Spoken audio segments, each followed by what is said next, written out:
Yes. Hi, Sid. How are you? I haven't seen you since a couple of gifts ago. Michelle Munson here. We were co-presenters at that time. Oh, So really? I'm anxious what you've been up to.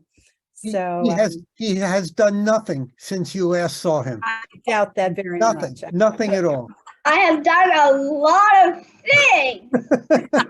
Well, Dare you accuse me? Sid, it's your show. Tell us about what you've been doing. Yes. First, introduce yourself, Sid, Oh. and then start your presentation, because not everyone has had the pleasure of seeing or hearing you before. Okay. Oh wait, oopsies. Why did I spoil the surprise? No, no, no, no, no. I started on the surprise. Come on. Okay, hello. My name is Siddharth Vikram. I am 9 years old and in 4th grade. Today, I am going to be presenting on my visit to the Kennedy Space Center. Wow. All right. So Let's hear all about it. the first question here is, what and where is the Kennedy Space Center? Do any of you know? Okay. I'm pretty sure it's in Alabama, yes? We'll see. The Kennedy Space Center, KSC, is one of the National Aeronautics and Space Administration, NASA, 10 field centers. Since December 1968, KSC has been NASA's primary launch center for human spaceflight. It's located in Merritt Island, Florida. Well, thank you for that information. Let's start a tour. To start, I was in the rocket garden. The rocket garden consists of replicas and actual rockets, including Saturn 18, Delta 2, and Juno 1. It looked amazing. As I was there, a tour guide spoke about the history of these rockets. That was amazing, and introduced me to amazing facts that I never knew. For example, the first rockets that put satellites in space were repurposed from military missiles. The warheads were swapped out and replaced with satellites, of course. Next up, let's continue. I was on one of NASA's amazing bus tours. I have to say, they're amazing, especially how they talk. And this bus tour was going to the Saturn viewing center. I'll talk about that in, let's see, 3 slides or so.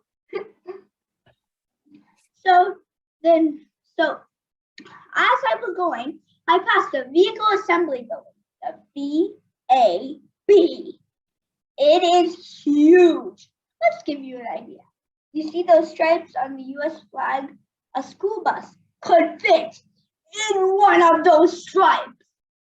I'll give I think I'll give you a second. A school bus would fit in one of those stripes. Wow. I know. Wow is the right word. The VAB engineers assemble the rockets. Next up, I passed the crawler. Next I saw the crawler. There are 2 crawlers at the facility. Crawlers transport the rockets from the VAB back here to the launch pad. Can I tell you something? He can carry real heavy rockets, 18 million pounds. I have no idea how much pounds I am, but I know that's a lot. Each crawler costs about 14 million to keep it running. You hear me? 14 million. That's a lot of money. Do you want to know how fast it is? Get ready. 3, 2, 1. It is 1 mph. I think I should have said that before.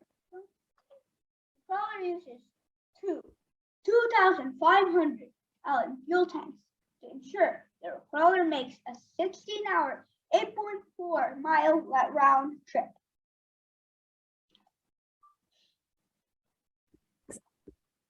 Sid, where does it hold all the fuel? It holds the fuel inside of it, and if you ask me, that's amazing. It holds the fuel inside. I don't remember how much horsepower it has, but I know it has a lot. Thank you. You should search up on that. I should. Next up, I went to the Saturn viewing center because that's where the bus tour was taking me. When I entered, I first saw a show on how the Apollo program started and even saw the place where the Apollo mission control was. I heard the words of John F. Kennedy. We choose to go to the moon in this decade and do the other things, not because they're easy, but because they're hard. It was very inspiring to me, and I'm sure anybody that hears it, it'll be inspiring for them too, including you guys. I went to another room that had a huge Saturn V moon rocket. I know, you can see how huge it is. We were able to observe the different stages of the rocket, such as this rocket right here that I have in my hand. We were able to kind of observe different stages of it. And that was amazing. See, a huge, really big rocket. And don't worry, this is not the rocket that's down in the ocean. This is an actual rocket up. And then I touched the moon. Okay, fine, I'm kidding. But there's a real moon rock that I touched in one of the places right there. And I have to say, it felt smooth.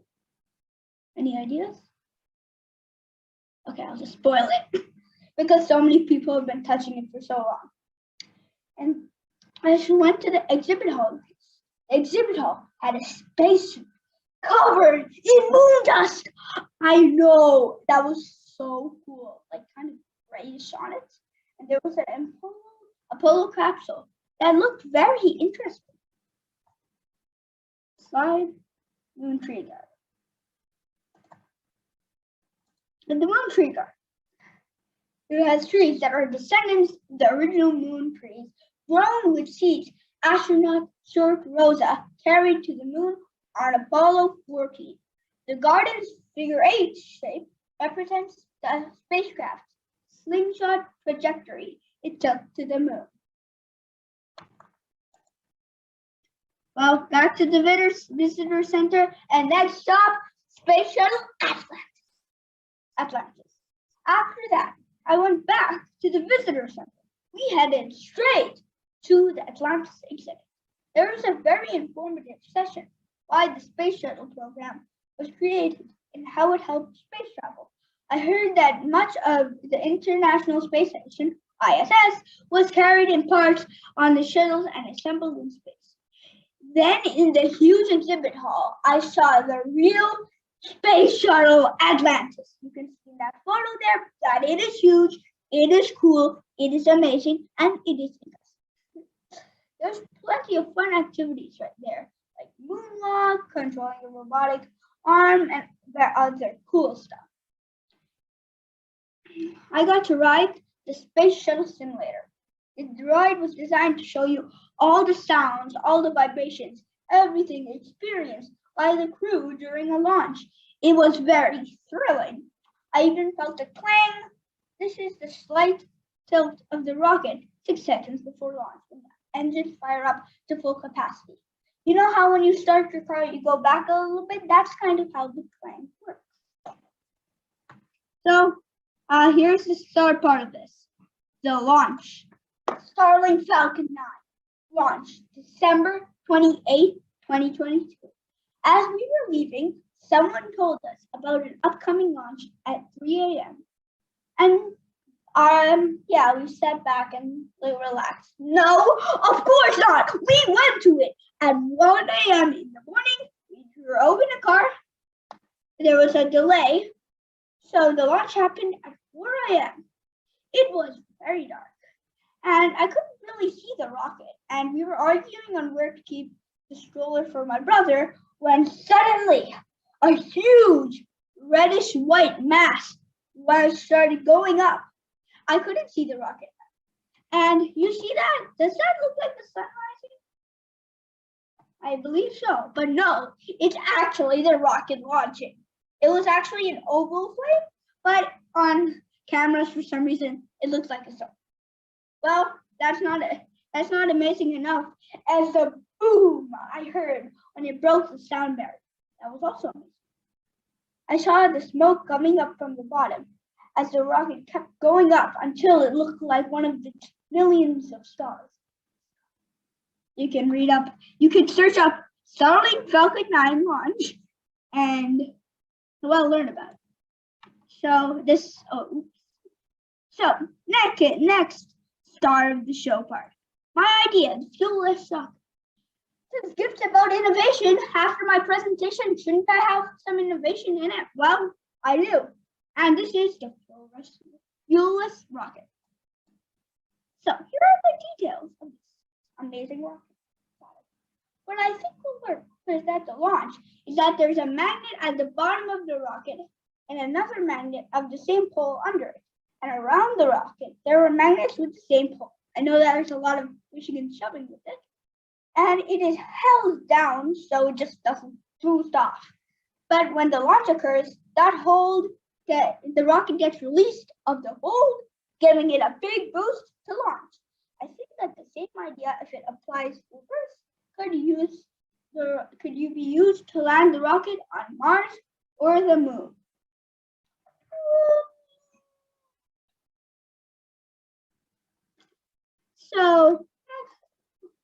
So here are the benefits of this rocket. The benefits are using magnets to travel, a brand new concept of traveling space, making a rocket that does not increase global warming. As you saw, there's a lot of flames in the rocket today. And that increases global warming, doesn't it? So this rocket doesn't increase global warming. Here's a future goal that I had in mind. I was thinking that when this rocket has been successfully proven, I think that the rocket will have a few flying robots that are in a small area of it, that whenever the rocket lands on anywhere, those robots go out and place satellite dishes around the area that bounce signals from satellites to rovers around the area. And that's an add-on. So thank you for listening to my innovation and my idea, and hearing about the launch, and hearing about my visit to the Kennedy Space Center and innovation forever. My last line. Wow, what a great experience to go So through that- all these places Yeah. and still be able to come up with your own ideas. What great fun, and to see the launch. Cool. Sid, you have 3 minutes left, but in the 3 minutes, can you talk about who you met and how you met them? Do you mean who I met? Oh wait, we did this last gift. I remember we did this last gift. So You want me- Okay. you have 2.5 minutes. Who did you meet and how did you meet them? Okay, so I met, if I am right, and this is exact, and I think I'm in the right situation, Neil deGrasse Tyson, and I would completely like to thank Jake and Julie for that. It all started back, rewind, to a podcast that I was attending, and they were interviewing me on a few of my innovations.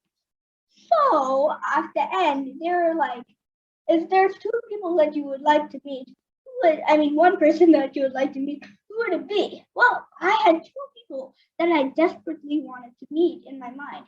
Elon Musk, a famous engineer, and Neil deGrasse Tyson, a famous astrophysicist. So they gave me this brilliant idea of actually sending a letter to them. I know, I shrugged it, but no, I did that exact thing. And thanks to them, I actually got to meet Neil deGrasse Tyson, hear one of his shows, and ask him a question. And it was amazing. And I would like to thank both of you for that completely. Yeah. And I also got a book, Starry Messenger, for free. I know. It's amazing. Did he That's sign great. it? Did he sign it? I don't believe so. Oh man. You have to write him another letter. Of course. I just have to figure out how to put that on my calendar. So many words. Yeah. So what are your next ideas? The next idea is coming up with an idea. All right. I'm sure you won't have any problem. Thank you Okay. very much for such an inspiring and informative presentation. You did a great job. And I have my homework to do based on some facts I wasn't aware of. So you have me planning my next series of activities as well. Thank you so much. Thank you, Sid. Thank you.